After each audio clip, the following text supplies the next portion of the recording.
Some truths are not meant for mortal eyes, secrets buried beneath layers of forgotten earth and ancient ice. They wait, patient and hungry, for someone to dig them up. The summer I turned 17, my father, Elias, declared it was time for what he called a return to elemental origins. He wasn't some grizzled survivalist, no hardened outdoorsman carved from the mountains themselves. Elias was a man of books, an ethnographer consumed by the echoes of forgotten tribes and civilizations, his home office cluttered with parchment maps, crumbling diaries, and weighty, leather-bound tomes. They spoke of places untouched, where the very bedrock held memories older than human language.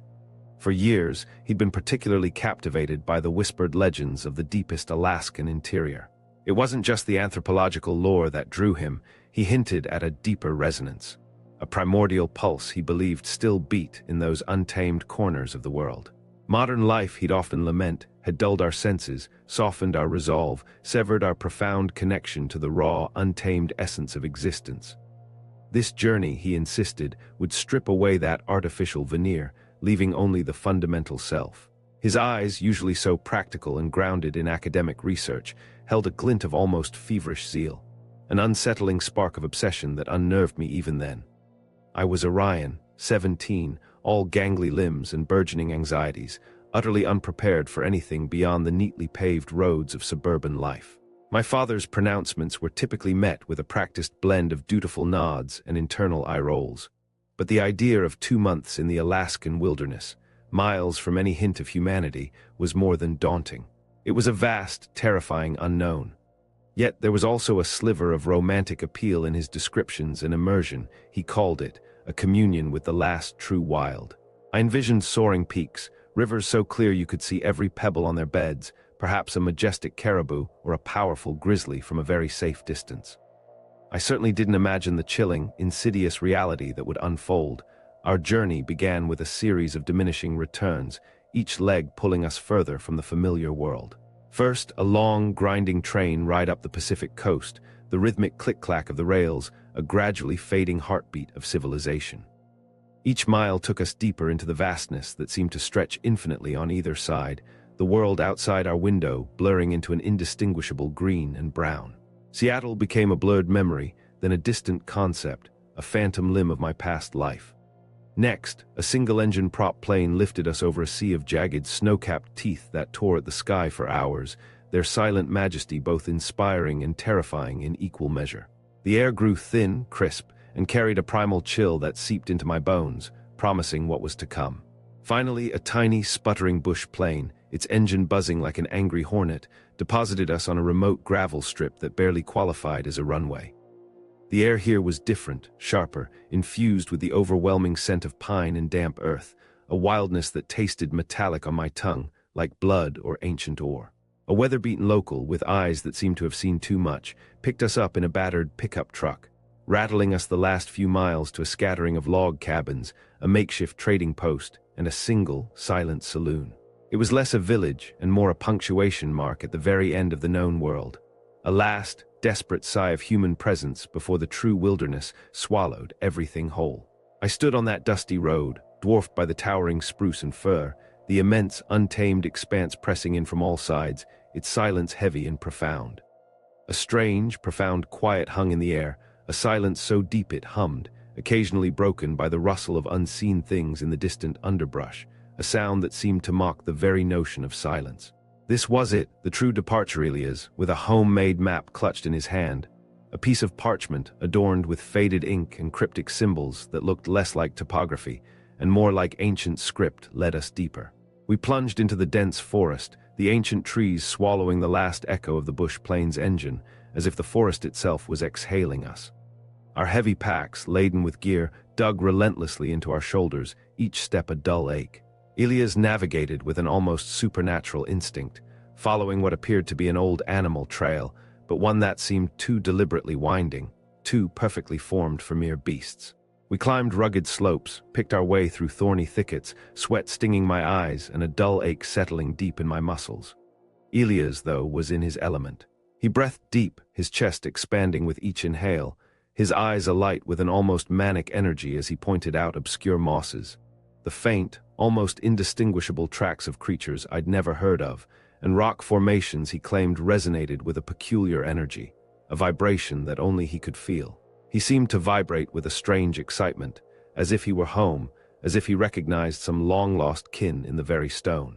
I meanwhile just tried not to twist an ankle, my mind already weary, struggling to reconcile this fervent, almost wild man with the quiet academic I knew. The man who meticulously alphabetized his books and spent evenings poring over dusty manuscript hours blurred into an exhausting ascent. The trail winding higher and higher into the forested foothills, the air growing colder with every foot of elevation gained. Just as my legs threatened to give out, screaming for rest, we reached a small clearing along a rushing, glacial river, its waters a furious milky blue-gray. "Here," Elias declared, his voice ringing with a satisfaction that bordered on reverence as he dropped his pack. "The heart of it, the nexus." I gratefully shrugged off my own burden, letting it thump to the ground, and gulped water from the frigid stream, the cold biting at my throat, a sharp, clean taste.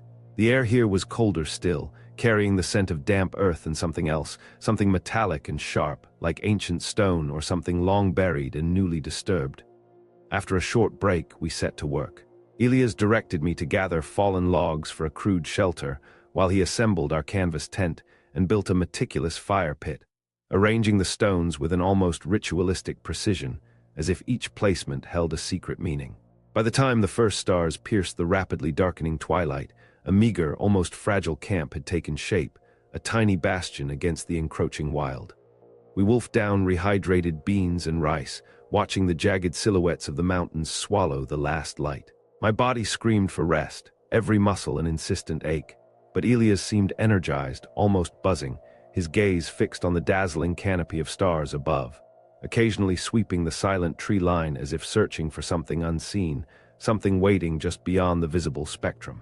As I drifted off to sleep, curled in my sleeping bag, he remained outside, a silent, watchful figure, a silhouette against the dying embers, his presence unnervingly vigilant. The next morning, Elias was already up, stoking the fire, the aroma of pine smoke filling the crisp air, mingling with that peculiar metallic tang that seemed to emanate from the earth itself. "Time for education, Orion," he said, his eyes bright with that disturbing zeal, a feverish light that seemed to burn deeper than before. He taught me how to set snares, not just for food, he stressed, but with an almost ritualistic precision, as if each knot, each placement, held a deeper, more profound meaning than mere survival. He showed me how to prep game, not just to eat, but to honor the bounty, his words echoing strangely in the vast silence, imbued with a gravity that bordered on the mystical. He taught me to tan hides, to filter water from the glacial stream, to forage for edibles, his lessons punctuated with almost mystical pronouncements about the land providing, about listening to the whispers of the ancient earth as if it truly spoke to him. My city hands fumbled, often clumsy and slow, accustomed to the soft touch of books and keyboards, but I tried to absorb it all, eager to please and perhaps, in some small way, to understand this side of my father, this wild, transformed version of the man I thought I knew. He also gave me lessons in tracking, not just animals, but patterns, anomalies in the undergrowth, disturbances in the flow of the wild, as if the forest was a living text only he could truly read.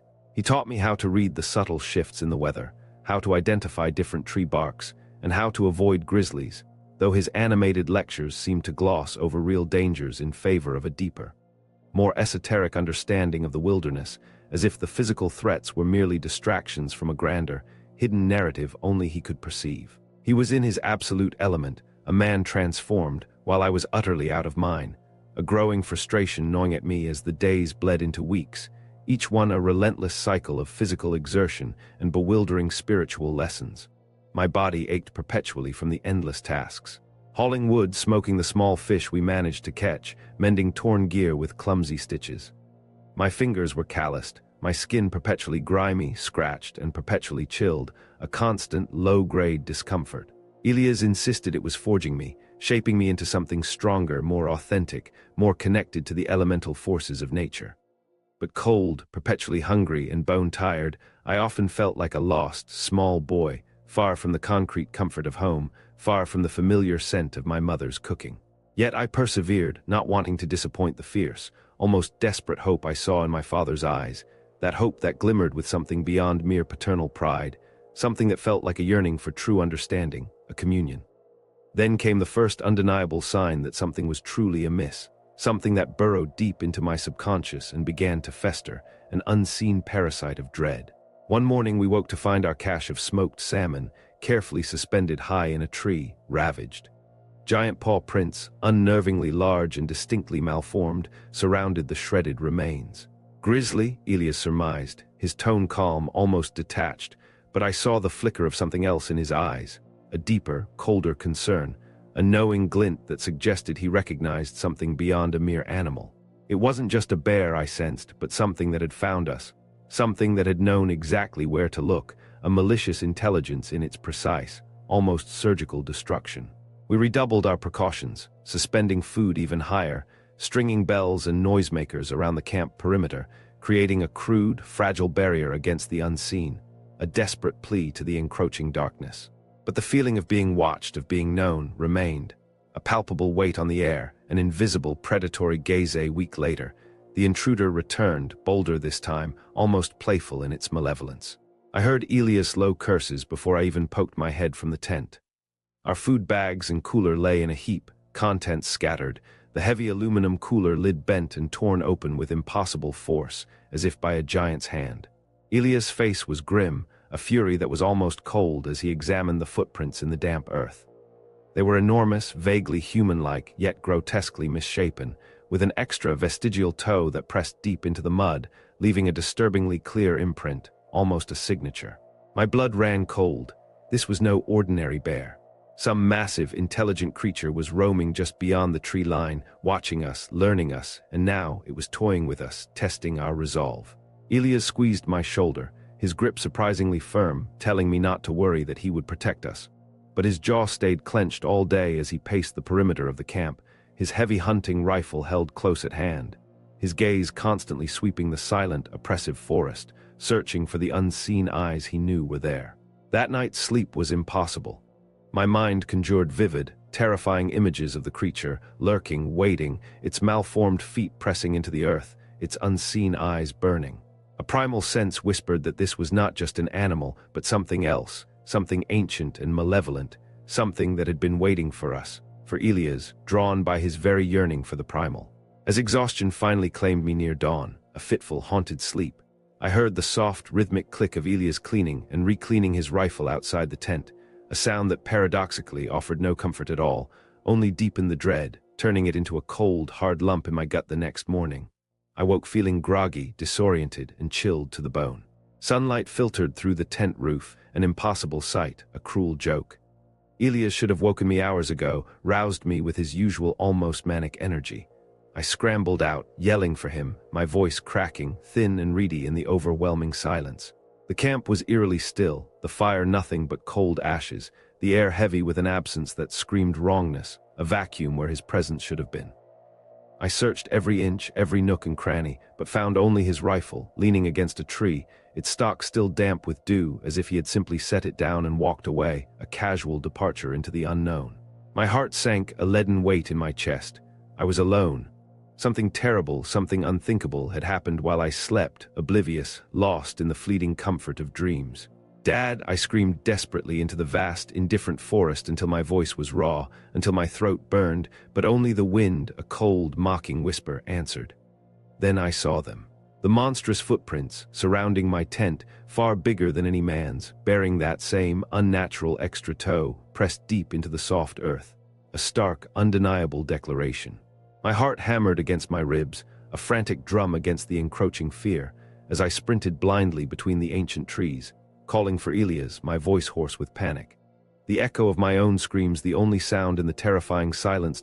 It had been 2 days since my father mysteriously vanished from our camp, swallowed by the immense, ancient Alaskan wilderness. 2 days of frantic, futile searching, of circling our small, isolated clearing, hope eroding with every passing hour like a sandcastle in the tide. I knew I had to act fast if I had any hope of finding him alive. Despite having no clear trail to follow, and my scant, clumsily learned survival skills feeling utterly inadequate, I plunged recklessly into the sprawling, suffocating forest. Low-hanging branches whipped my face and arms as I crashed through the underbrush, desperate shouts of "Dad! Can you hear me?" swallowed by the deafening silence of the woods, a silence that felt less like an absence of sound and more like a profound, watchful presence, a living, breathing entity. I slowed, gasping for breath, my hands shaking with a cocktail of adrenaline, fear, and sheer exhaustion. "Get it together, Orion," I told myself, my inner voice a desperate whisper. "Freaking out won't save him. Freaking out will get you killed." I forced myself to stop, to stand utterly still, to listen with every fiber of my being. Perhaps he was yelling for help somewhere nearby. Perhaps a faint cry would pierce the oppressive silence.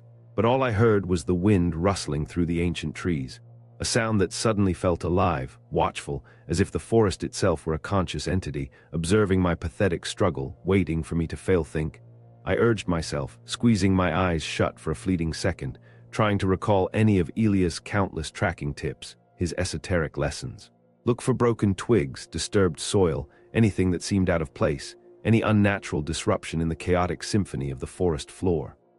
I opened my eyes and scanned the ground, my vision blurring from exhaustion and unshed tears, my eyes burning with desperate urgency, searching for a single, undeniable sign he had passed this way. At first, there was nothing but a chaotic tapestry of leaf litter, decaying wood, and vibrant fungi. Then a faint boot print, clear and unmistakable in a patch of soft, dark mud. It was headed downstream, towards a small creek. Hope, fragile but fiercely tenacious, surged through me, a desperate ember in the vast cold, pushing me onward. I hurried to follow the trail, more prints appearing periodically along the creek's mossy banks, each one a fragile lifeline, a tether in the overwhelming void. My pace quickened, my gaze fixed on the ground, searching for any other clues, any other confirmation. Crossing the icy creek made the trail vanish momentarily, the rushing water obliterating the prints, sending a wave of panic through me, a cold splash of despair. But then there it was, a scrap of Elia's faded green shirt, snagged on a fallen log, its familiar fabric a beacon in the overwhelming green, a splash of color against the monotony of the forest. I must be close. "Hold on, Dad." "I'm coming," I yelled, my voice raw and hoarse, the words echoing off the ancient rocks, a desperate plea to the empty air, to the watchful trees. I was halfway up the side of a ravine now, following the creek higher into the hills, the water a distant murmur below. My thighs burned with every step, and I slipped often on the damp leaves and slick rocks, but I couldn't slow down, couldn't afford to rest. I had to find him today, or I shook off the thought, a cold tendril of dread that threatened to paralyze me, and called his name again. Maybe this time he would answer, a real voice, not just the mocking wind. But only the piercing shriek of a hawk replied, a sound that felt more like a warning than a greeting, more like a lament, a dirge. I kept climbing until I reached a tumbling waterfall, its icy spray misting my face as it spilled into a clear, dark pool. I stopped, hands cupped around my mouth. "Can you hear me, Dad?" Why wouldn't he respond? Was he no, he has to be okay. The trail seemed to disappear by the waterfall, lost in the slick rock face, the waters roared, drowning out any other sound, any whisper of hope. I frantically looked around, my mind racing, desperate for where to go next. Then I noticed a rocky outcrop jutting above the pool. Was that a handprint, a faint smudge of mud, an impression of fingers, too large to be mine, too distinct to be natural? I edged out along the outcrop to examine it. Yes, a muddy handprint, Elias for sure. He must have climbed up this ledge, a desperate climb for him, for me. With renewed motivation, a jolt of desperate energy, I inched around the falls and up the slick, moss-covered rocks. "Don't look down," I told myself, my voice a shaky whisper, focusing on any potential handholds, any small purchase on the unforgiving rock. I reached a small plateau, finally, where I could rest a minute, my chest heaving, my muscles screaming. No more signs of Elias, but I must be gaining on him. I had to be catching my breath, my vision still swimming. I gazed across the ravine to the opposite ridge. Something caught my eye near the tree line. Was that Elias waving his arms? "I see you," I yelled, excitement making my voice hoarse, a desperate cry of hope. But he didn't react, didn't turn, just kept waving, erratically, almost unnaturally, a strange, jerking movement that sent a shiver down my spine. I shaded my eyes with a trembling hand, studying this bizarre, mechanical gesture. Was that even a person or some swaying branches, a cruel trick of the fading light, a mirage born of desperation? Cold, crushing disappointment washed over me, heavier than any physical burden, more suffocating than any blanket. It had to be a mirage, my mind playing cruel, sadistic jokes. Despair, thick and suffocating, overwhelmed me, and I realized I'd lost the trail again, wasted precious time chasing phantoms, chasing ghosts in the wilderness. Hot tears, bitter and cold, rolled down my cheeks. I just wanted to curl up on the rocks and give up, surrender to the crushing weight of the wilderness. But I couldn't let Elias down. He'd keep searching relentlessly if it were me lost out here. He always said, "Never give up, Orion, not until the last breath." Wiping my eyes roughly with a grimy sleeve, I resolved to keep going, even though I was reaching my absolute physical limits, every muscle screaming in protest. I managed to inch my way back around the falls and continue downstream, scanning desperately for any subtle signs of passage, any broken twig, any displaced stone. The day was fading, the sky bleeding from gray to bruised purple, but I wouldn't let darkness stop this search. I just hoped I was going in the right direction, hoped I wasn't compounding my mistakes. My range of vision narrowed as the sun sank below the ridgeline, painting the western sky with a brief, fiery glow before plunging into the cold blackness, a darkness that seemed to swallow even the stars.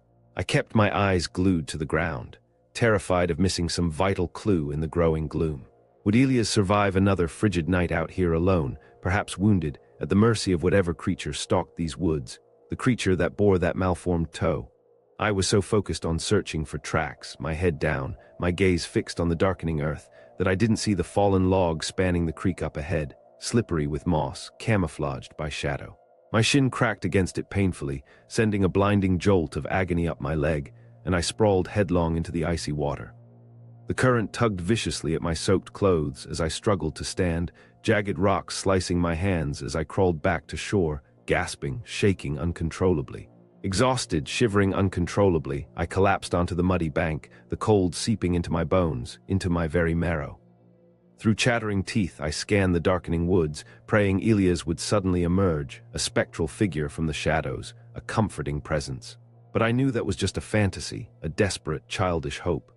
He was still lost out there, and now so was I, and I was in no shape to keep going, to even stand utterly defeated, every fiber of my being screaming in protest. I dragged myself back up the faint trail, using trees for support, leaning against their rough bark for momentary respite. My soaked clothes clung coldly to my skin as night fell and temperatures plummeted.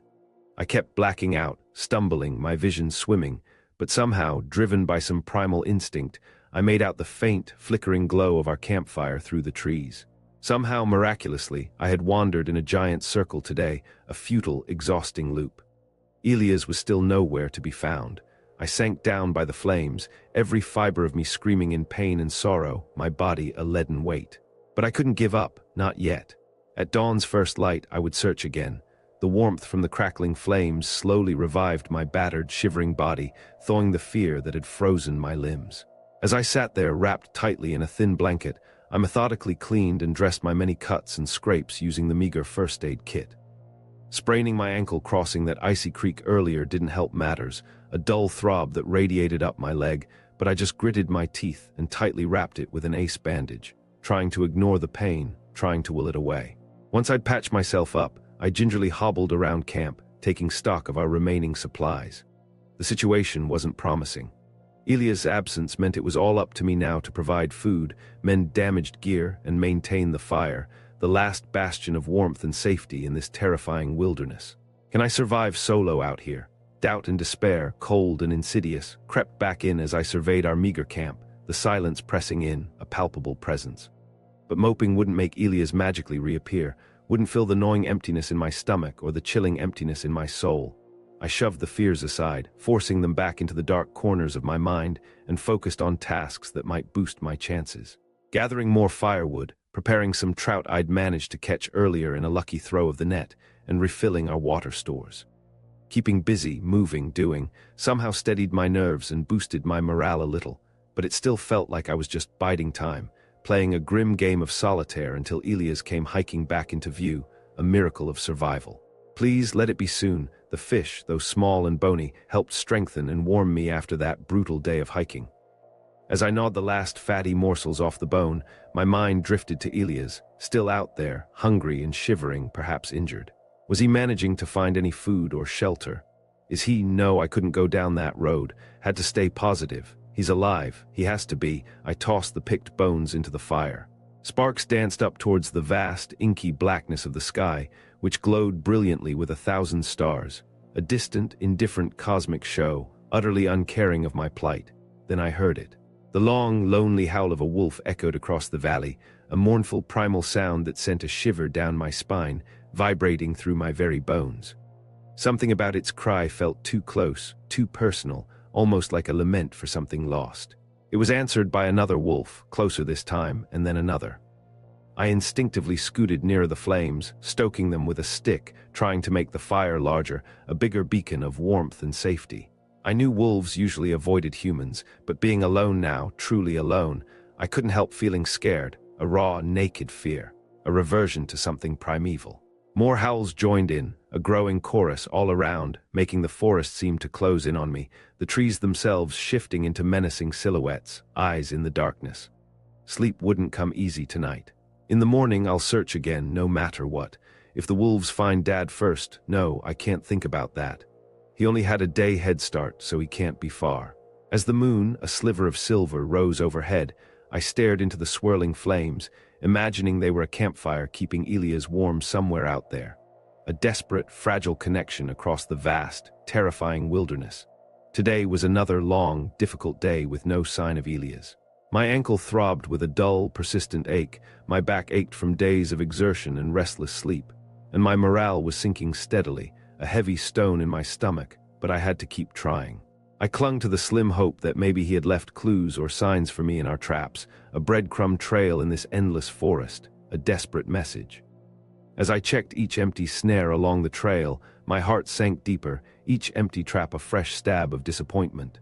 Then I arrived at the final snare near the creek and saw that the rabbit I'd caught yesterday was gone. Hope flickered back to life, a fragile spark, a tiny, desperate flame. Elias must have taken it to survive another day. He had to be here somewhere close. My eyes scoured the area, looking for any other evidence he passed by, any disturbed leaf, any broken twig. "I'm on the right track," I yelled out excitedly, my voice hoarse, desperate, a ragged sound torn from my throat. "Just hang on, Dad, I'm going to find you." I gathered the scattered branches of the disassembled trap, wanting to be methodical, not to miss anything, however small, however insignificant. As I was rebuilding it, arranging the twigs and twine with trembling fingers, I noticed some scratched marks on a nearby tree trunk, partially obscured by moss. I rushed over to inspect them, my heart thumping, a frantic drum in my chest. Is it a message from Elias? I ran my fingers over the rough letters carved into the bark.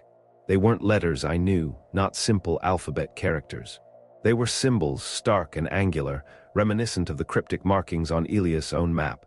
The faded ink and strange figures that seemed to speak of an older language, an ancient tongue. I recognized one, a symbol Elias had shown me in his journal, a jagged mark he called the Wayfinder. Yes, it has to be a sign left for me, a desperate message, a final breadcrumb. My heart swelled with a fresh surge of determination, knowing I was on the right path, following the unseen thread of his struggle.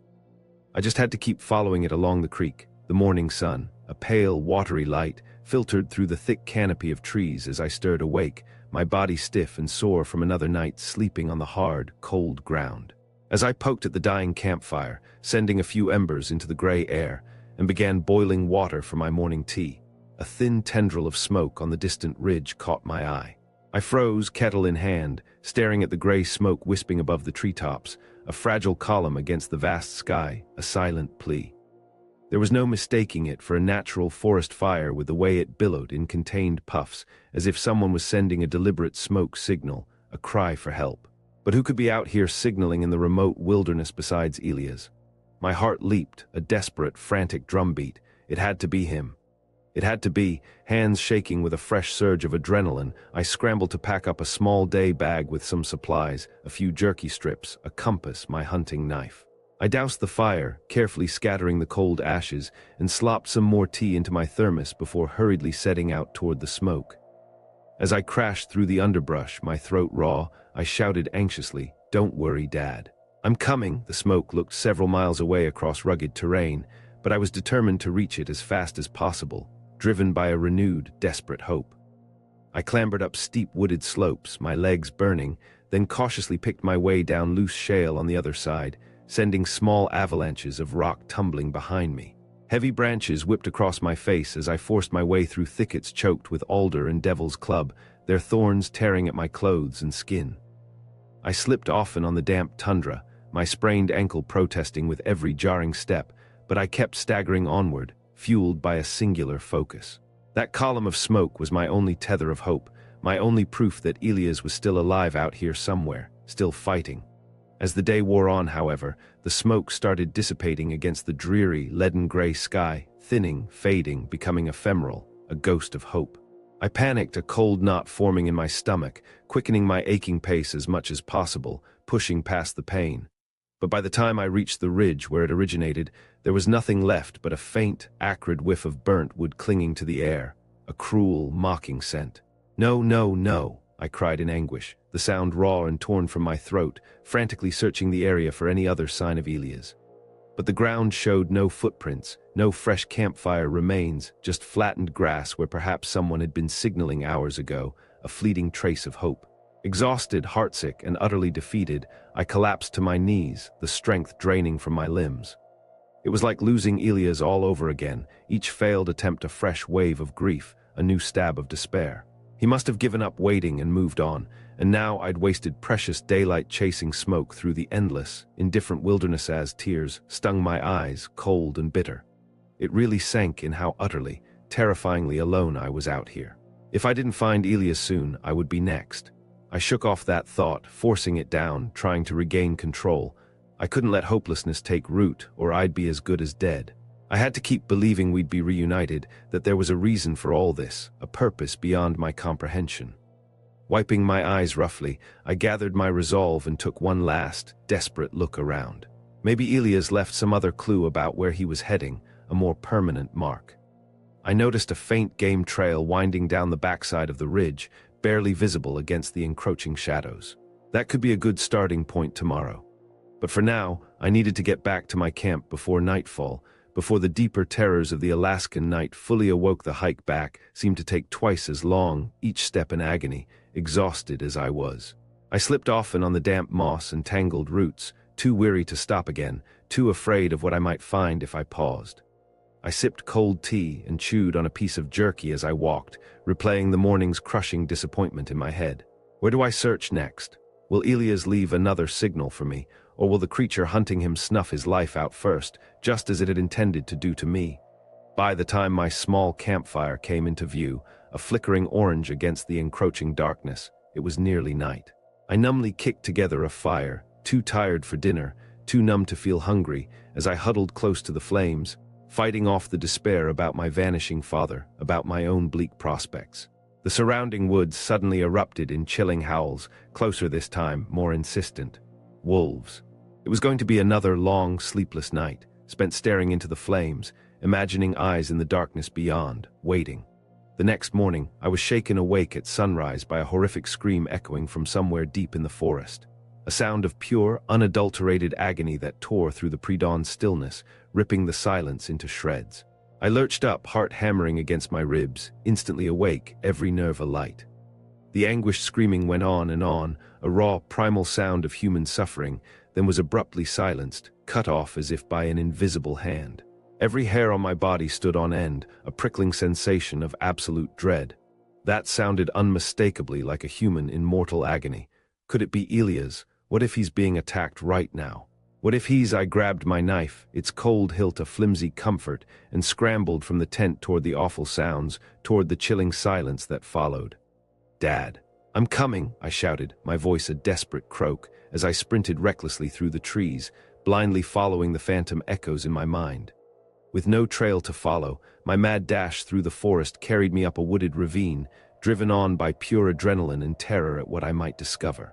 As I crested a hill, the trees opened up, revealing a small clearing nestled between the ridges, bathed in the pale, sickly light of dawn. I was met with a gruesome sight that stopped me dead in my tracks, my breath catching in my throat, a dry gasp. A huge, roughly circular pit had been dug in the middle of the clearing, easily 15 feet wide, its dirt sides plunging 10 feet down to a floor bristling with sharpened wooden stakes and a macabre collection of animal bones. It was unmistakably a primitive trap, built with malicious intent, designed to capture and kill. Could this be responsible for the agonized screaming I heard earlier? My instincts screamed at me to run, to flee from this evil, blood-soaked place, but I had to know if this was the creature's lair, the ultimate, terrifying proof that it had taken Elias. I crept slowly along the pit's grassy edge, my body rigid with apprehension, peering down apprehensively. The wooden spikes, crudely fashioned but lethally sharp, were caked in dried, blackish blood. Tufts of torn clothing, some of it vaguely familiar, and matted fur clung to them as well. And was that a human skull, grinning up at me from atop one of the stakes, its empty eye sockets seeming to stare straight into my soul, accusingly? I staggered back, bile rising in my throat, a wave of nausea washing over me, threatening to drown me. What kind of sadistic monster builds something like this? What ancient, malevolent intelligence was at play here? As I stood shaking at the edge of the barbaric trap, the screams echoed through my mind again, sharper, more vivid than before. Maybe Elias stumbled right into this clearing too, and met his end impaled in the pit, crying out his last breaths, his life bleeding out onto those brutal stakes. At that gruesome thought, my knees nearly gave out, threatening to send me tumbling into the horror below. I squeezed my eyes shut, mouthing a silent prayer that wasn't how Elias died, that he deserved a better end than this, a more peaceful rest. Drawing a shaky, ragged breath, I forced myself to turn away from the pit, from the silent, staring skull, and keep moving. I had to find him, or what's left of him, before this place consumed me too, before I became another bone in its collection still reeling from the gruesome discoveries in the trapline clearing. The image of the skull burned into my mind. I scrambled back into the trees, just wanting to put distance between me and that horrific pit, to escape its silent, macabre judgment. As I ran, my breath ragged. The forest suddenly rang out with more agonized screaming just ahead, a raw, desperate sound that cut through the oppressive silence, tearing it apart. Could it be survivors of the pit trap, somehow escaped, or new victims ensnared by something else? I crashed through the underbrush toward the screams, my heart pounding a frantic rhythm against my ribs. They turned to chilling gurgles, wet and choked, that made my skin crawl, then silence again. An abrupt, heavy silence that felt like a closing door, a final sealing. I was getting close now, my own panicked breathing and the snapping twigs beneath my feet drowned out only by my pounding heartbeat. A frantic drum in my ears bursting into another small clearing, bathed in the pale, filtered light of the morning, I gasped at the sight before me. A massive bull elk lay sprawled on its side, its throat torn out, its belly gutted with brutal efficiency, its entrails spilling onto the moss. Its glassy eyes stared at nothing, reflecting the dappled sunlight, a silent accusation. Splashes of dark, wet blood drenched the grass around it, a gruesome tableau, an altar of death. I immediately understood. This poor animal's cries were what I heard, its dying screams. It must have escaped an attack only to come die here, its life draining out onto the forest floor. But what killed it? I circled the elk wearily, knife clutched in my trembling hand, taking in the deep, savage slashes in the side of its body. Some creature with huge claws and monstrous strength did this, something far beyond any natural predator, something from a forgotten nightmare. As I examined the elk's wounds, a cold, prickling sensation crept up my spine. I felt eyes upon me, a palpable presence lurking just out of sight, an ancient malevolence breathing down my neck, its unseen breath chilling me to the bone. I froze, every nerve screaming, sensing something large and predatory shifting in the shadows, a hunter observing its next prey. Moving slowly, deliberately, I drew my knife from its sheath, the cool steel a small comfort against the overwhelming fear, a fragile barrier. My mind screamed at me to run, to flee this place, but I had to know what was here. Is it the creature that took Elias? Is it waiting for me? Come out and face me. I yelled into the trees, my voice cracking, sounding braver than I felt, a desperate challenge to the unseen horror, a futile defiance. In response, a flock of ravens burst from the branches, cawing loudly, their dark wings beating against the air, their cries mocking, as if laughing at my foolishness.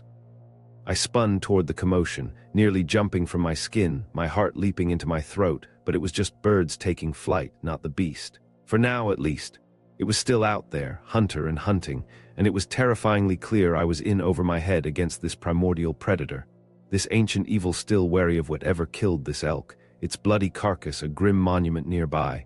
I approached it slowly, knife poised to strike, every sense alert. As I reached the elk's body, I spotted the massive footprints pressed into the bloody earth around it. I crouched down to inspect one more closely. The track had a vaguely human shape, but dwarfed any man's foot, nearly 18 inches long from heel to toe, with that disturbing, malformed extra digit clearly visible, pressed deep into the soil, a grotesque signature. The depth and spacing between prints indicated something extremely heavy made them, something crushing effortlessly through sticks and underbrush as if they were nothing. What primordial nightmare could leave signs this huge? What ancient terror stalked these woods, a creature from the dawn of time? The Arctic chill gripped my spine again despite the warming day, a cold that had nothing to do with temperature, a cold that seeped into my soul. I followed the tracks a few yards into the bush, a morbid fascination overriding my fear, pulling me deeper into the darkness.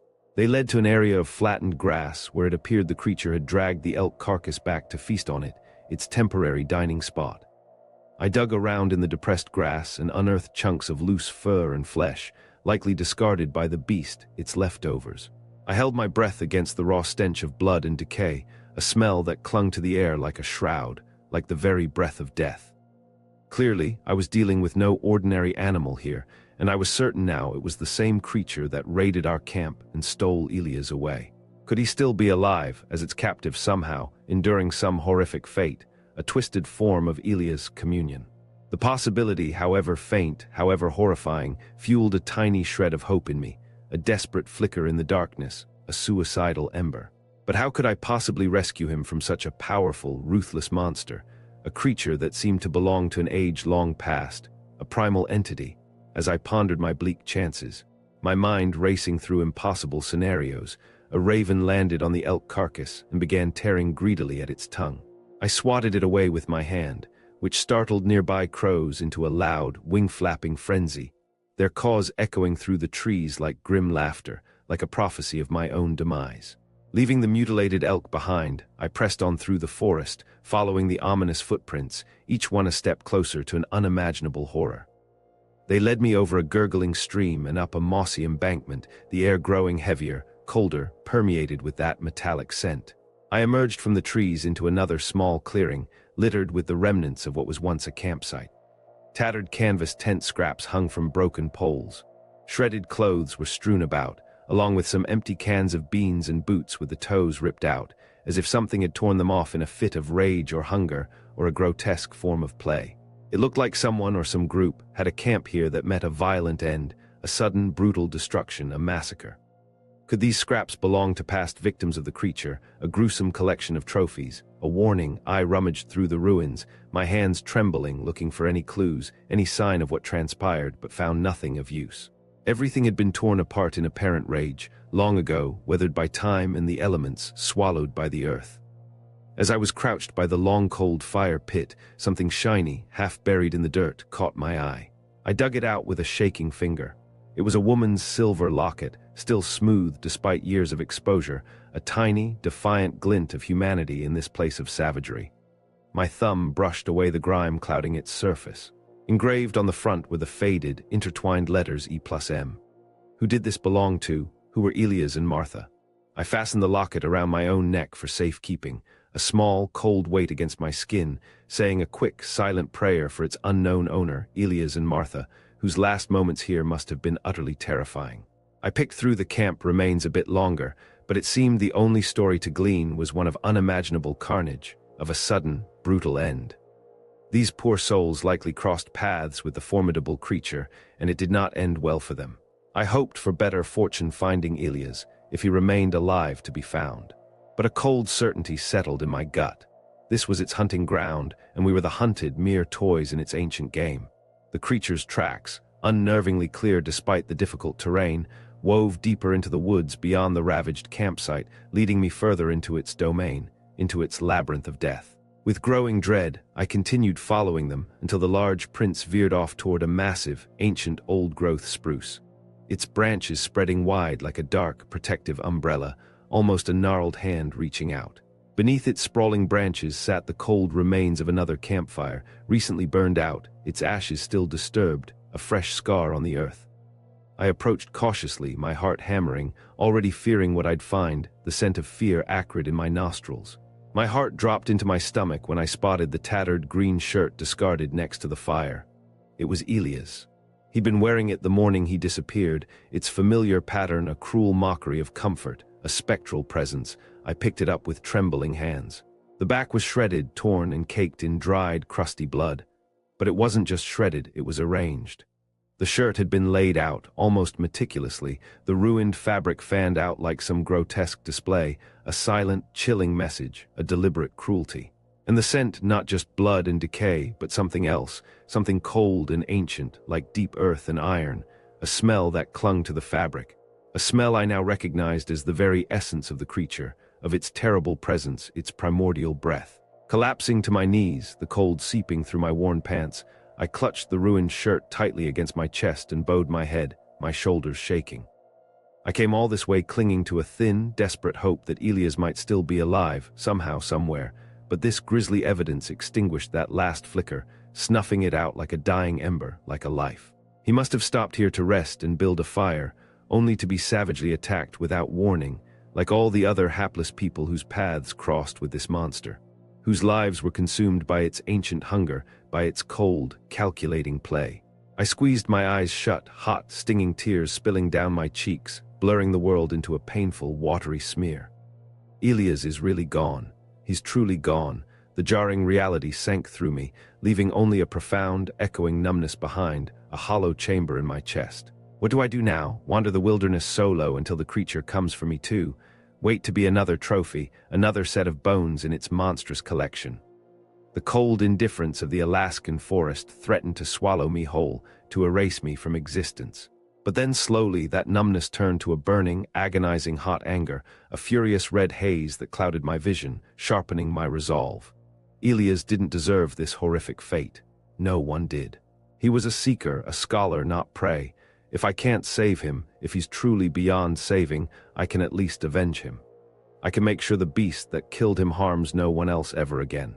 I roughly smeared the tears from my face with the back of my hand, the coldness of them a stark contrast to the boiling rage within.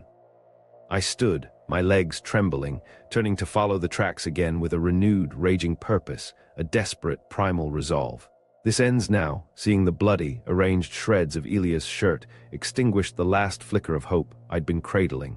That irrational belief that he was somehow still alive. Kneeling on the cold, unforgiving ground next to the abandoned campfire, I clutched his ruined shirt tightly in my fists and let the crushing anguish wash over me. A tidal wave of grief. "No, please God, no," I sobbed, the words torn from my throat, hot tears spilling down my cheeks, blurring the world into a painful, watery mess.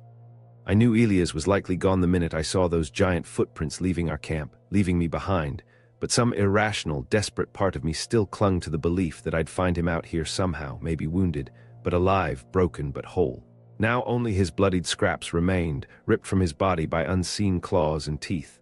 The proof was undeniable, visceral. Elias was dead. The beast dragged him from our camp silently, efficiently, and slaughtered him like prey, perhaps while I slept just yards away, obliviously dreaming, while that monster tore him apart, its malevolent eyes watching me, even then blinding guilt mixed with piercing grief, a toxic brew in my gut. I should have done something, somehow stop this horrible fate that Elias didn't deserve, that no one deserved. He only wanted to bond with me over a camping trip, to share his esoteric passion, and it led him to a violent, solitary death so far from home, in a place he revered. I yearned to scream my anguish at the indifferent Alaskan sky, to tear my hair out in frustration. But I knew it would only echo unheard through the endless trees, a futile cry in the face of ancient evil. Elias is gone, and he's never coming back. I'm alone in the wild now, so far over my head against a powerful, ancient predator, a thing of nightmare. But as I knelt, rocking back and forth, mourning my father, grief slowly morphed into rage, red hot and simmering, a burning coal in my chest. I will make this creature pay. If it's the last thing I ever do, if I perish in the attempt, I will make it pay. It brutally killed my father, the only family I had left, the only person who truly understood me. Now I have nothing to lose in destroying it, or perishing in the attempt. I roughly wiped away my tears, smearing dirt across my face, still clutching Elias' tattered shirt in my fist, its rough fabric now a symbol of my vengeance, a grim totem. As the red-hot rage coursed through me, eclipsing the anguish, burning away the fear, I hardened my resolve. This creature will pay dearly for killing my father. I'll make certain of it. No more cowering like prey for me now. I was the hunter now, driven by a fury as primal as the beast's own, a consuming fire. I stalked back to the abandoned campsite, the one that had held the silver locket, its ruins a testament to past horrors, and scoured the remains for anything I could use as a weapon, anything that might give me an edge.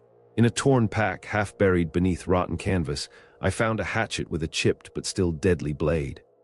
I picked up a Bowie knife from the dirt too, its handle slick with grime, and felt the familiar, reassuring weight of it in my hand, a promise of violence. Together with my own hunting knife, I was armed, crudely but fiercely, and ready to hunt the hunter. Near the trampled tents was a battered wooden box with explosives stamped on the side in faded, almost invisible letters. Inside lay coiled fuse wire and several sticks of TNT in crumbling paper wrappers, brittle with age. Looks like salvage from the miners who must have camped here long ago, their dreams shattered by this very wilderness, perhaps by this very creature. I grinned wickedly, a cold, grim smile that felt alien on my face, perfect for baiting some traps. I packed up the hatchet, the dynamite, and all the wire I could salvage, every piece a grim weapon, every piece a hope of vengeance. As an afterthought, I grabbed an empty glass bottle too, its neck still jagged where it was broken, a potential weapon of last resort. Luring this beast will take every weapon, every dirty trick, every ounce of courage I've got. For you, Dad, I whispered, the words a vow, as I shouldered the supplies, turning to follow the monster's path back into the trees, its ancient hunting ground. I spent the rest of the afternoon preparing for my confrontation with the creature that killed Elias, driven by a relentless, cold fury that purged all fear. Using the hatchet and knives, I sharpened the edges of fallen saplings into crude, lethal spears and posts, their tips jagged and unforgiving. These I drove into the earth in a tight cluster, then strategically draped the area with foliage and loose earth to disguise it as a punji trap, its deadly spikes hidden from sight. Nearby, I assembled a deadfall trap with heavy logs propped precariously over a tripwire, designed to crush anything unlucky enough to trigger it. Camouflaged pits lined with stakes surrounded the clearing where I assembled my traps, each one a silent promise of pain, a grim welcome. Each trap, each pit, I baited with chunks of elk meat, leaving them to attract the creature with the raw scent of fresh blood, knowing it would be drawn to it, its primal hunger a weakness. No matter where it enters this area, no matter its path, it'll meet an unpleasant surprise, a painful welcome to its downfall. Now to set the final lure, the most explosive element of my plan. I punctured small holes in the glass bottle sides, then stuffed the old TNT sticks inside, their crumbling paper wrappers still smelling faintly of sulfur. Feeling the destructive power in my hands, I knew this would make a hell of a diversionary explosion when I needed it, a loud, brutal surprise. I found a high rocky ledge overlooking the network of traps and wired the bottle with a long fuse I could light from cover and safety, a safe distance from the blast. As the sky reddened with the final light of sunset, painting the clouds in fiery hues, I finished assembling my ambush, and then retreated a good distance to my hidden overlook, concealed behind a cluster of ancient pines. Soon the crickets and nighthawks began their dusk songs, their chirps and calls the only sound in the growing silence. My heart pounded with adrenaline, a frantic drum in my chest, eager for the fight ahead, a primal readiness. That monster deserves a slow, agonizing end for what it did. As night fell, black and starless, I sat, sharpening my blades, honing the edge of my rage, ready to avenge Elias. That night, amidst the chilling chorus of the Alaskan wilderness, I was awoken by a trap snapping shut on something, a violent, splintering crack that echoed through the trees, shattering the oppressive silence. I must have dozed off for a bit despite the adrenaline, despite the gnawing fear, because the next thing I knew, I was jerking awake to the sound of crunching branches and a high-pitched, guttural squealing echoing up from the forest below, a sound of agony, of profound suffering. I blinked the grogginess away, my eyes still heavy, and spotted a dark, massive shape thrashing violently in my pungy pit below, the sapling spears digging deeper into its flesh with every desperate movement. Yes, my trap worked. It caught something. I lit my makeshift explosives fuse from the ledge, the spark a tiny flare in the overwhelming darkness, then scrambled down an access trail I'd left myself, moving as fast as my aching body would allow.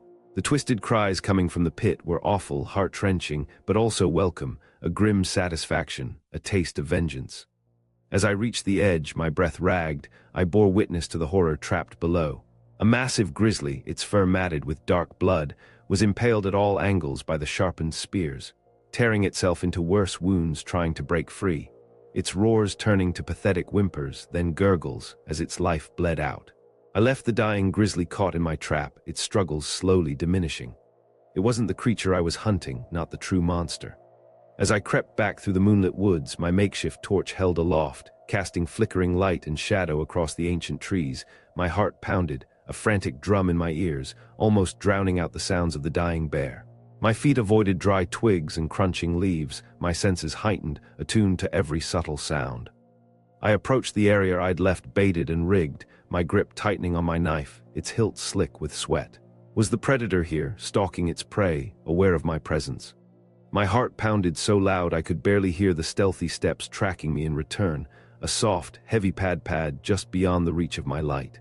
I wheeled around frequently, brandishing my torch and knife against the darkened forest, calling out into the silence, but always nothing was there, just shadows and the hum of unseen life.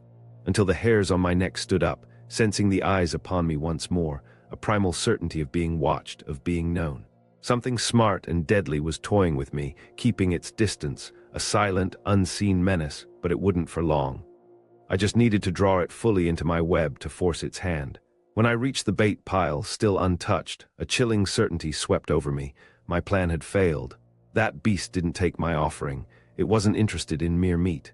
And now it knew to avoid this area. It was too clever. Cursing under my breath, a raw, bitter sound, I crept back toward my distant camp, defeated for tonight but not broken, merely postponed. Just as the flame in my torch flickered, sputtered, and died, two glowing, malevolent eyes appeared inches from my face. A terrifying, sudden presence in the absolute darkness. My torch winked out just as I emerged into a moonlit clearing halfway back to camp, plunging me into an abrupt, disorienting darkness. I paused, my breath catching, struggling to see in the pale, insufficient moonlight that filtered through the thick canopy. As my vision slowly adjusted, fighting against the blackness, I detected a subtle shift in the deeper darkness at the tree line. Two small orbs seemed to float there, reflecting the weak light unnaturally, too perfectly, too intelligently. I stared, trying to make sense of this unsettling phenomenon, my mind scrambling for a rational explanation. Then it hit me cold and hard. Those were eyes. I backed up slowly, every sense screaming danger, a primal, ancient warning ringing in my ears, vibrating through my very soul. The eyes advanced from the shadows, low to the ground and blazing a malevolent, fiery red, pulsating with an intelligence no beast possesses, an ancient, predatory cunning. A massive shape began taking form, rising from the gloom, easily 9 feet tall and as broad as a bear, its bulk blocking out the meager moonlight, a living shadow. An awful, ancient odor like deep earth, iron, and something else, something fetid and profoundly wrong, overtook the scene, issuing from matted, dark fur covering impossibly large limbs and torso. I spotted jagged claws, long and curved like daggers, and teeth glinting in the moonlight as the creature stepped fully into view. A monstrous silhouette against the faint glow of the sky, a nightmare-given form. Every instinct in me shrieked to run, to flee, to simply cease to exist, but I stood frozen in primal terror, rooted to the spot, my muscles locked, my body refusing to obey. This was it. This was the predator that took Elias from our camp. I was sure of it, absolutely, terrifyingly certain. But nothing could have prepared me for something so huge, so monstrous, so utterly, profoundly wrong, a thing from nightmare, a being from a time before man. I should flee into the night, into the welcoming darkness, yet I was paralyzed by those devilish, glowing eyes piercing my soul, holding me captive, binding me tighter than any chain. Death had tracked me down, not to simply claim me, but to play its wicked games for a while, and I knew with a chilling certainty that I was utterly, hopelessly outmatched here in this dark forest. The towering beast was upon me in an instant, moving with shocking, unnatural speed for its immense size, a blur of fur and muscle. Its massive hand, disproportionately large, clamped down on my shoulder, talons digging painfully into my flesh, biting deep. I was lifted off my feet like a rag doll, weightless, and flung backwards with tremendous bone-jarring force. My back and head cracked against the unyielding tree trunk behind me, exploding my vision into a shower of blinding sparks, a kaleidoscope of pain, a universe of agony. As I slumped to the ground, clinging to consciousness by a thread, my body screaming in protest, I watched helplessly as the blurred, monstrous shape of the creature loomed over me, its red eyes blazing. I tried to scramble away on all fours, to crawl, to escape, but my limbs had turned to jelly, useless, unresponsive. The blow to my head clouded everything in a dizzy, nauseating haze, my thoughts fragmented, dissolving. The monster reached down with another impossibly large hand and seized me by the shirt collar, yanking me up like I weighed nothing, lifting me eye level with its terrifying face. Fetid, hot breath blasted my face as it roared triumphantly, a guttural sound that made my ears ring, vibrating through my very bones, into my very essence. Those glowing red eyes bored into mine with primal hunger and an ancient, consuming hate as its jaws opened wide, impossibly wide, revealing rows of jagged, yellowed teeth, each one a dagger. This is it. I'm monster food. This is how it ends. As the beast pulled me towards its salivating maw, its razor-sharp claws poised to tear me apart, my senses finally collapsed into blackness. Everything went numb, and I was swallowed up by the void. A merciful oblivion. Cold, damp, and stale air was the first sensation as I regained consciousness. It filled my nostrils and mouth with its tomb-like essence, a smell of ancient stone and decay, of things long dead. My throbbing head pulsed in time to my heartbeat, a dull, insistent rhythm, as I forced my leaden eyelids open. Inky, absolute darkness pressed in from all sides, suffocating, impenetrable. I tried to blink away the blackness to conjure some light, but it stubbornly remained, unyielding. Where am I? As feeling slowly, painfully returned to my limbs, a pins and needles sensation, I shifted slightly and heard the chilling rattle of chains. The icy bite of metal encircled my left ankle, a heavy shackle. I was chained, tethered in this lightless, airless place, wherever it may be fear, cold and stark, ripped through me as blurred, disjointed memories returned. Being ambushed by that beast, the crushing blow, being thrown against a tree with terrific force. It must have dragged me to its lair while I was out cold, a captive in its domain. But where and why am I still alive? I swept my hands, trembling, over the cold, damp floor around me. My fingers encountered smooth, rounded objects that seemed to be bones. Human bones from the size and shape, undeniably. Lots of them. Skulls, ribs, femurs. My breath quickened, catching in my throat, a frantic gasp. Oh God, this is a mass grave. I'm in a burial chamber. I recoiled in fresh horror, pulling my hands back, only to brush against another mound of remains behind me, a silent, macabre wall, a monument to the dead. I was completely surrounded by a grisly trove of gnawed, scattered skeletons, a monument to the creature's victims, to its past meals. Full, unadulterated panic set in, overwhelming me. I lurched against the chain, manacling my leg, pulling with desperate force, but it only bit deeper into my flesh, a cold, iron grip. Help! I screamed into the silent, echoing darkness, my voice thin and reedy, a desperate, futile cry. Get me out of here! But my pleas went unanswered, swallowed by the cavern, echoing down unknown corridors until they died into nothingness, consumed by the vast silence. Rocking back and forth, consumed by terror, I closed my eyes and prayed this was just a nightmare, a horrifying hallucination I'd wake from soon. But nightmares don't generally come with pain, and the throbbing in my head, the burning in my ankle, reminded me this was all too real. A waking hell time lost all meaning in this place. Had it been hours or days since I awoke chained in this tomb?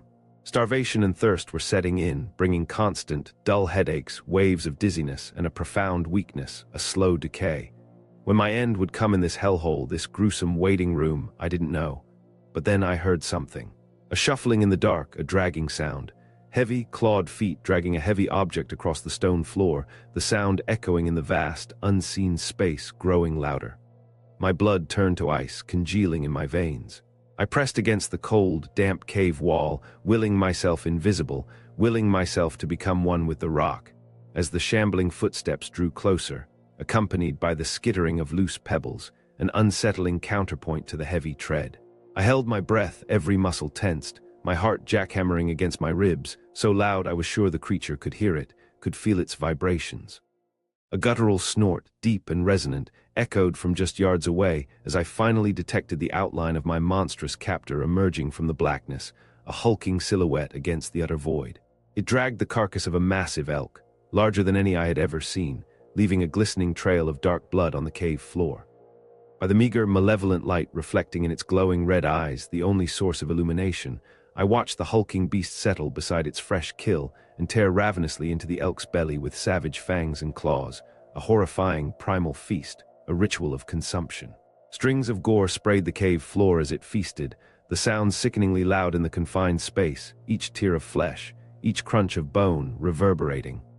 Hot, metallic-scented blood splashed my face and arms, mixing with the cold sweat of terror that coated my skin. The gruesome sight made my mind reel, threatening to send me back into oblivion, into the comforting dark. I should be dead like this elk. Why had the beast kept me alive if not to toy sadistically with me first, to savor its prey, to drain something beyond my blood? Eyes squeezed shut, I silently prayed for courage I didn't possess, or the mercy of a quick death, a swift end to this torment. I studied it, looking for any weakness I could exploit for escape, any crack in its monstrous armor, any vulnerability. The sounds of the feast dragged on for what seemed like an eternity, bones cracking, meat tearing, the monster's guttural grunts of satisfaction. I didn't dare open my eyes again until the sounds tapered off, finally receding into silence. A heavy thump told me the beast had flung aside what remained of its meal, sated. I risked a tiny glance and saw it sprawled on its side in a stupor, its bulging stomach exposed, its breathing slow and heavy, almost a snore. Now may be my only chance. Hardly daring to breathe, every nerve screaming with the effort of stillness, I observed every inch of the creature from the relative safety of the shadows. Even sitting, it loomed enormous, at least 9 feet tall, probably over 500 pounds of raw, unadulterated power. Matted, wiry fur, dark as the cave itself, covered its ape-like frame, rippling with unconscious movement. The head was the most monstrous part, flat nose, jutting brow, a jaw full of jagged fangs capable of crushing bone. Overall, it looked like the warped offspring of a prehistoric man and a massive bear, a hideous amalgamation, a creature that shouldn't exist. My desperate search found no obvious physical weakness. Its proportions appeared thickly muscled and powerful throughout, built for destruction, for primal violence. I glanced anxiously at my chained ankle, the metal biting cold into my skin. The only way to escape seemed to be unlocking this shackle or slipping my foot out, an impossible feat given the tight fit. But I'd need a plan for when it woke, a way to move undetected. For now, I'll keep studying it for any opening to exploit, any small advantage that might change the odds from impossible to merely suicidal. The creature had finally stirred, stretched its enormous limbs, and trudged off down one of the adjoining cavern tunnels, its heavy steps fading into the distance, leaving me alone again. But there was no telling when it would return, when it would resume its cruel game. Now was likely my only chance to attempt escape, to break free from this living nightmare. I strained at the heavy shackle until veins bulged along my forehead, a desperate, futile effort, but the metal only cut deeper into my raw, bleeding ankle. The chain remained anchored firmly to a thick metal spike driven deep in the solid rock, unyielding. Desperate, my mind racing, I searched the pile of bones surrounding me, the remains of its previous victims, looking for anything small and rigid enough to pick the lock. Finding a splintered femur, a gruesome tool, I jammed it into the keyhole and worked furiously, my hands trembling with urgency, with the last vestiges of hope. After minutes of probing and twisting, of frantic, fumbling efforts, there was still no give, no satisfying click. My frustration mounted, a burning resentment, as the femur fragment kept snapping and crumbling in the lock, proving useless, mocking my efforts. Spitting curses, a raw animal sound, I searched for wire or a slim piece of metal among the victim's remains, maybe a piece of old jewelry, anything that could trip the mechanism, but I found nothing usable. Only more fragments of broken bone, silent witnesses to despair, to the futility of resistance. Defeated, my energy draining, I slammed my fists against the unyielding cave floor until they were torn and bloodied, the pain a dull throb, a faint echo of the pain in my heart. Rage brewing inside, impotent and furious, I grabbed a rock and began smashing it against the spike pinning my chain, a frantic, desperate effort. But it was driven in at least 6 inches and barely budged against my weakened, clumsy blows. Breath heaving, my body shaking, I collapsed back against the wall, glancing at the dark tunnel where the beast departed. My blood turned colder, imagining it could return at any second, its malevolent eyes blazing, its cruel games recommenced. I had failed, my hope, fragile as it was, dimmed along with the chance of escape, fading like a dying ember. As I despairingly examined my raw, ruined hands by touch in the pitch blackness, tracing the torn skin and bleeding nail beds, a faint noise in the distance made my ears prick up.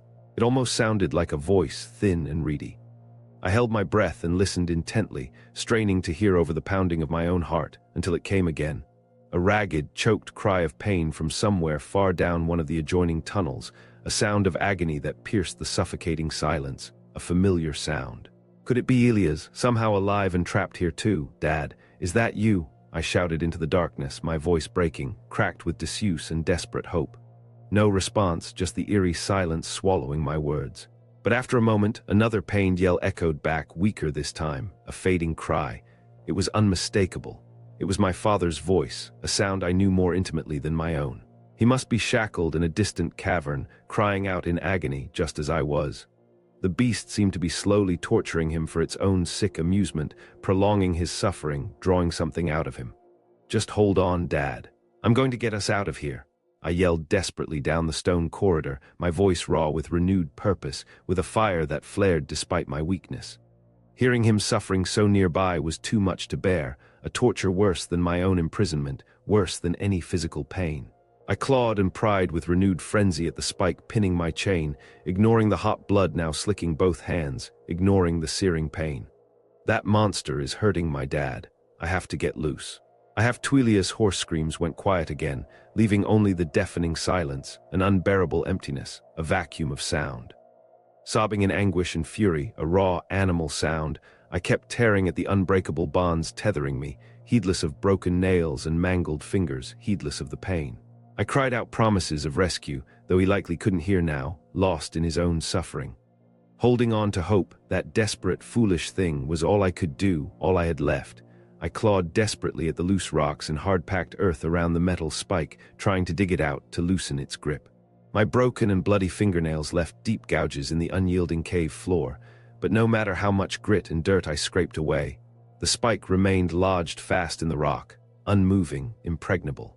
Exhausted and frantic, my strength failing, I chipped away at the metal bolt itself with a sharp stone, hoping to weaken or snap it, to sever the connection, but with my awkward angle and clumsy grip, I barely scratched the surface. All I accomplished was flaying the skin from my fingers and palms until they were shredded and oozing red, raw and stinging. I ignored the searing pain, the dull ache in my head, and kept digging relentlessly, driven by Ilia's distant cries, by the sound of his suffering. I had to get free before that beast returns, before it decided to finish us both. But by now, I was dripping blood and gritty with sweat and grime, my body trembling with exhaustion. Still, the chains wouldn't budge an inch. Anguish and frustration rose in my throat, a bitter taste, as I slumped back, staring down at my ruined hands, shaking with fatigue. Blood steadily dripped from my mangled fingertips as the shackle continued to bite cruelly into my ankle, a cold, unyielding embrace. No amount of raw determination can overcome this obstacle. I'm still trapped in the monster's lair. Tears leaked down my grimy cheeks as I faced the grim reality. There's no escaping this cave on my own. I'm helpless to save either of us. All my desperate efforts have only weakened me further, draining my remaining strength. Lightheaded from pain and blood loss, consumed by despair, I slumped over, awaiting death or worse, imagining the monster's return. "I'm so sorry, Dad," I whispered, the words a silent plea to the suffocating darkness. I must have blacked out again, consumed by pain and exhaustion, because the next thing I know, heavy footsteps are approaching, growing louder and gravel scrapes beneath monstrous claws, a horrifying, familiar sound. I force my crusted eyes open to see two malevolent red orbs glowing in the blackness, growing larger, as the creature comes for me. It pauses just feet away, its massive head cocked, nostrils flaring as it smells my blood, the coppery scent thick in the air, a familiar aroma of fresh prey. I spot the deep furrows I clawed around the spike before passing out, raw testament to my futile struggle. The beast's eyes narrow, its gaze piercing, and it lets out a low, rumbling snarl bearing jagged fangs, a sound of ancient, predatory displeasure, of deep anger. I try to scramble away, to recoil, but I'm too weak, too woozy, my limbs unresponsive, unwilling to obey. The creature grabs me around the throat, its enormous hairy hand crushing my windpipe, and heaves me up like a misbehaving pup, effortlessly, brutally. Hot, rank breath blasts my face and hairy paws crush my windpipe. Spots explode across my vision as I dangle and wheeze for air, struggling, futilely. Just when I feel consciousness slipping away, abandoning me, it hurls me back to the hard ground, sending another jolt of pain through my battered body, a final, crushing blow. As I lie gasping like a landed fish, unable to draw a full breath, it looms over me, a dark mountain of fur and muscle, claw raised threateningly. I know what's coming and close my eyes, bracing for the inevitable. Punishment doled out by this monster will be nothing compared to what my failure has likely already cost Elias. As the first brutal blows rain down, a sickening thud of flesh on bone, I retreat deep within my mind, seeking solace in memories far from this eternal night, from this endless pain. Someday, the pain will end. The beating seems to last forever, an eternity of agony, until I'm barely clinging to awareness, my body a bruised, broken shell. When it finally stops, the sudden silence almost as terrifying as the blows, I don't dare move, don't dare breathe. Each shallow breath sends fire through my ribs. Surely the monster has beaten me to within an inch of death. This time I'll never free Elias or myself now. Suddenly, I hear my father's screams echoing again, weaker than before, a raw, desperate sound, but undeniably his. The sound, a phantom thread connecting me to him, reignites some primal protective fire in me, a spark of defiance amidst the despair, a refusal to break. I have to try and save him, even if it means sacrificing myself, offering myself as a final, desperate bargain, a desperate exchange. Mustering my last reserves of strength, every fiber of my being burning, I rasp out, my voice a broken whisper, "Please, stop hurting him, take me instead." The creature pauses, its massive head cocked, its glowing red eyes fixed on me, an unnerving stillness, an ancient contemplation. Emboldened, or perhaps just driven by a final, desperate madness, I raise my voice louder, words tearing from my raw throat. "Let my father go, take me in his place. I offer myself." I repeat this desperate plea over and over, a litany ready to offer my life if this evil being, this ancient intelligence, can understand mercy, can understand sacrifice, can be swayed by human despair. It stares down at me for an eternity with no hint of emotion on its alien, grotesque face, its eyes unblinking, unreadable. Then, moving deliberately with an unnerving slowness, the beast reaches down, its fingers surprisingly agile, unlocks my shackle, and wrenches me up by the arm, the sudden movement jarring, sending new pain through my battered body. Is it leading me to my execution, to a more gruesome end? I stumble along weakly as it drags me towards Elias' screams, now closer, stronger, prepared to meet my fate if it will save him, if my sacrifice can truly set him free. The creature drags me stumbling through pitch-black tunnels, my head spinning with blood loss, my body a chorus of aches. But I don't resist, focused only on reaching Elias, on seeing him one last time, on knowing he was free. We emerge into a small cavern, faintly lit by a crevice overhead, a thin, ethereal shaft of light cutting through the gloom, a tiny, fragile beacon.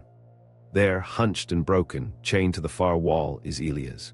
He raises his head slowly, painfully, his eyes wide, as if believing I'm only a hallucination, a figment of his fevered mind, a trick of the light.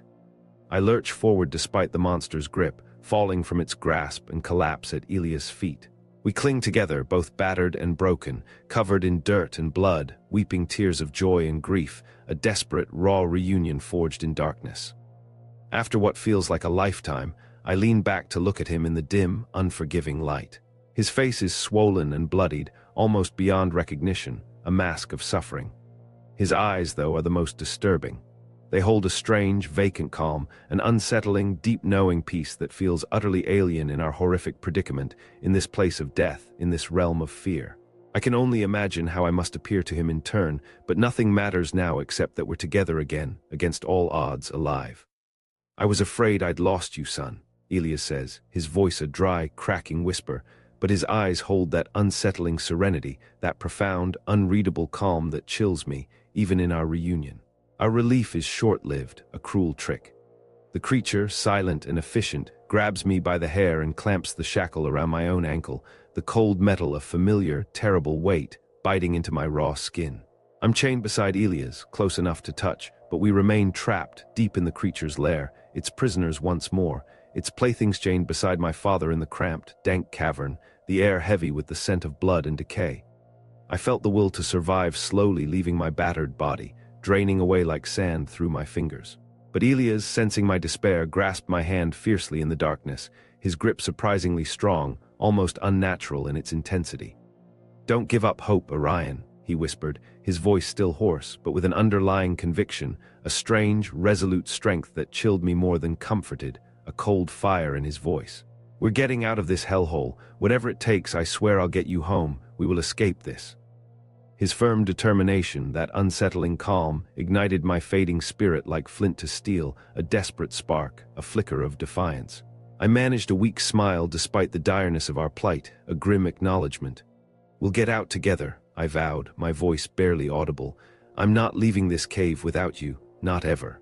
Studying our small, claustrophobic prison, I noticed a peculiar bone near Elia's chained foot, one of the many skeletal remains scattered about. But this bone was different. It was thicker than the rest, with a bulky, rounded end, clearly a weapon if wielded right. It looked like the femur of a woolly mammoth or a giant elk, something ancient and powerful, a relic of a forgotten age. I pointed it out to Elias, my eyes gleaming with a desperate idea. He tested the heft and balance of the heavy bone club, his movements slow but deliberate, then gave me a fierce grin, the first genuine spark of hope lit in his eyes since we were reunited, though that unnerving, profound calm remained, a steady, chilling undercurrent, a deep, unreadable knowledge. "It's not much," he rasped, his voice still rough, "but it'll give that ugly bastard a wallop once we get the chance." A good, solid thud. We worked together, our movements slow and painful, to angle the club within his reach, propping it against a small mound of bones. Even chained, Elias should be able to swing it with brutal, crushing force when needed. We quietly celebrated this tiny advantage, this small flicker of possibility, with our first drink of water as captives, rationing the murky, cold drops that dripped from the ceiling, catching them in a cupped hand. It tasted sweet despite its murkiness, quenching our parched throats, a small victory, a fleeting moment of stolen normalcy. We didn't have to wait long before heavy, rhythmic footsteps shook the tunnel floor, announcing the creature's inevitable return, its monstrous presence growing. I exchanged a meaningful, desperate look with Elias. It was time. I belly-crawled to the edge of the faint light's perimeter, fortifying my nerves, my heart pounding, a frantic drum in my chest, beating a rhythm of impending battle. Elias wrapped both hands around the mammoth bone, his grip firm, poised to strike as the glowing red eyes emerged from the darkness. Two malevolent beacons in the black, burning with ancient hunger.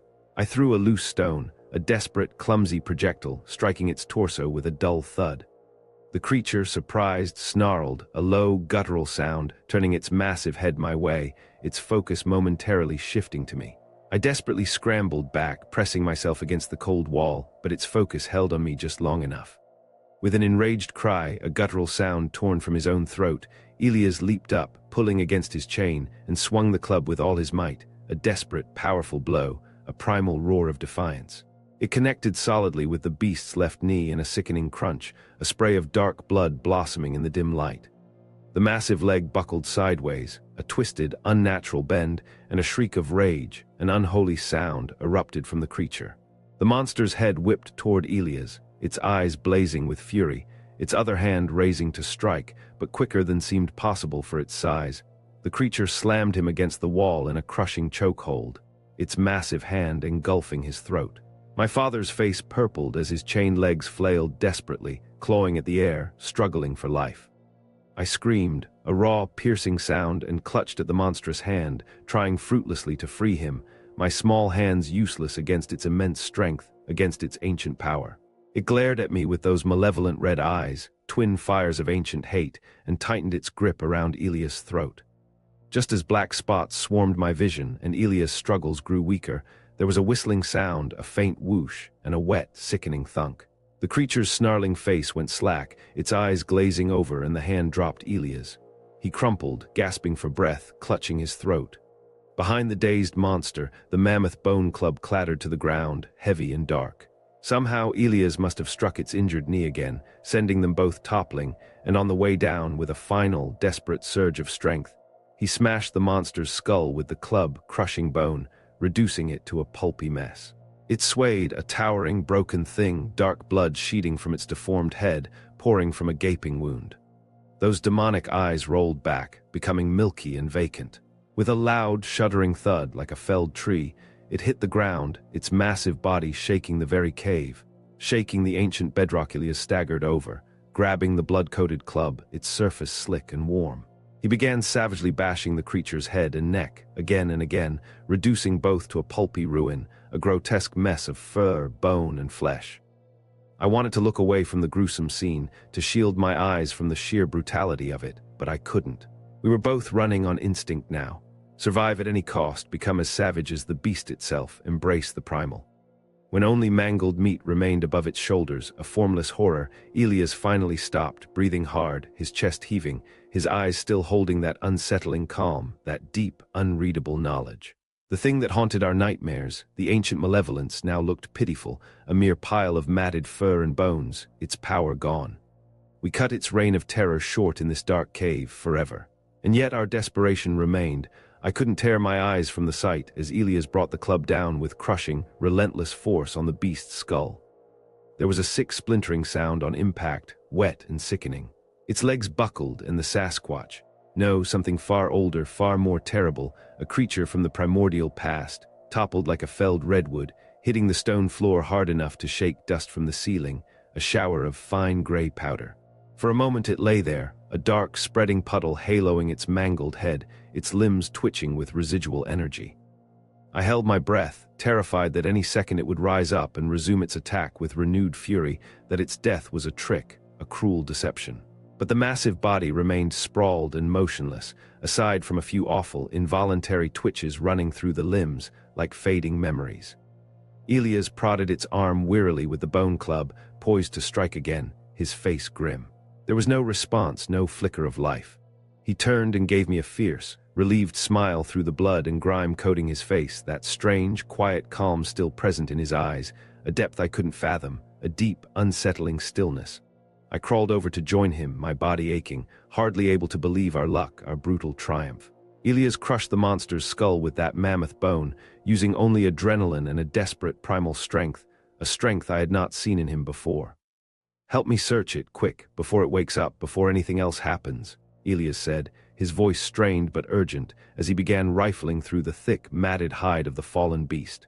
We frantically combed through its fur, desperate, looking for anything that could possibly free us from these shackles and this terrible cave. Just when hope was fading, when my fingers brushed against nothing but rough fur, Elias' voice, sharp with triumph, cut through the gloom. "Aha!" He held up a small metal pick triumphantly, a glint of polished steel in the faint light. I recognized it, barely. It was a miner's tool for cleaning and scraping ore deposits, likely taken from one of its previous victims, from the long-dead E+M of the locket.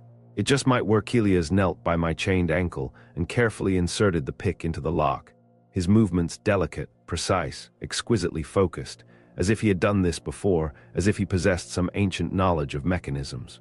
He delicately maneuvered the pins inside, his brow furrowed in concentration. The seconds crawled by agonizingly, each one stretching into an eternity. I glanced anxiously between his focused face and the Sasquatch's motionless, grotesque body just feet away, half expecting it to rise up at any moment, its red eyes blazing anew. Finally, I heard the glorious, metallic click of the tumblers aligning, a sound sweeter than any music. The iron cuff sprang open. My raw, chafed ankle was finally free after what felt like days, perhaps weeks, of brutal confinement. I could have cried from the sheer relief, a wave of lightness washing over me, a liberation. Elias made short work of his own lock too, his fingers deftly working the pick, and then, slowly, painfully, helped me to my feet. The tunnel twisted and rose, a winding passage leading upwards, and eventually, fresh, crisp air, smelling of pine and damp earth, kissed my face, a taste of freedom. With a final, desperate burst of energy, we scrambled up the rocky passage on hands and knees toward that beautiful, blinding light, toward freedom. Together, Elias and I burst out into the open forest, blinking against the harsh sunlight, gulping the free air hungrily, deeply. But we didn't stop running, not really, knowing the nightmare was right on our heels, an unseen shadow trailing us, a presence that had marked us forever. It had been days, maybe weeks, in that lightless underworld. Emerging battered and bedraggled, time and direction lost meaning, blurring into an endless fugue of pain and desperate hope. Elias and I slowly picked our way along the riverbank, struggling to stay upright with each agonizing step, our bodies bruised and broken. When the terrain got too steep, too rugged for our battered legs, we clawed up slopes on all fours like animals, driven by a primal need to escape, to put distance between us and the horror below. Mile after mile we pressed on, trading weak encouragement or leaning to rest in silence, our unspoken communication the only comfort, the only bond. The pristine river soon grew choked with outstretched roots from shoreline spruce that provided welcome handholds, their gnarled forms a lifeline.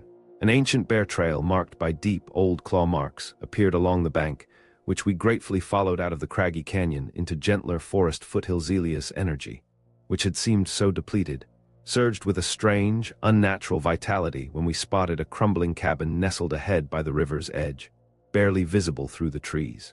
It was abandoned, offering only a brief, meager break from the elements, a hollow shell of human habitation.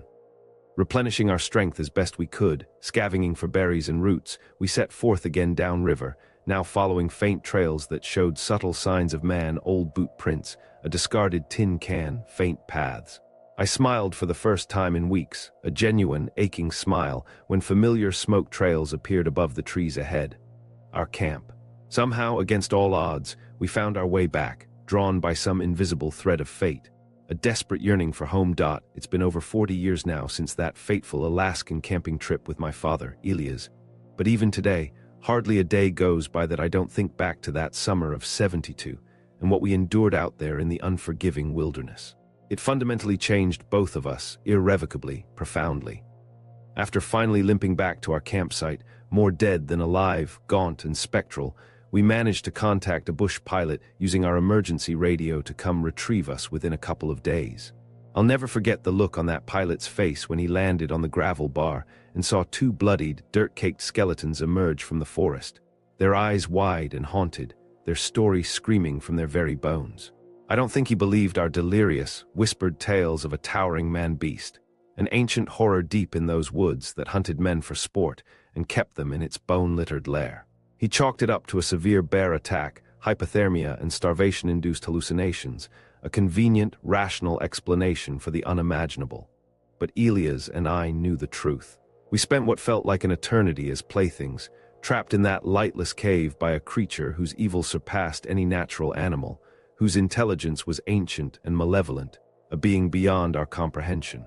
No one could ever understand what we endured, how close we came to adding to the human remains littering its lair, if not for our final, desperate escape, a brutal, last-ditch fight for survival. That summer instilled a wariness of the darkness in me that I've never fully shaken. To this day, I still sleep with a nightlight because of the vivid, horrifying memories of that lightless cave, the crushing blackness. Claustrophobia kept me from ever scuba diving or spelunking with friends, and the paranoia of being watched from the woods, the chilling certainty of unseen eyes, persisted into my 20s until I finally sought counseling, trying to unravel the threads of terror woven into my soul. But the experience also left me resilient to life's everyday struggles, forging me in a fire I never asked for, a crucible of fear. After staring down a living nightmare like I did at 17, most problems seemed trivial in comparison. I truly believe surviving that prepared me for emotional hardships to come, for the inevitable pains of life, like grieving Ilia's death from cancer last winter.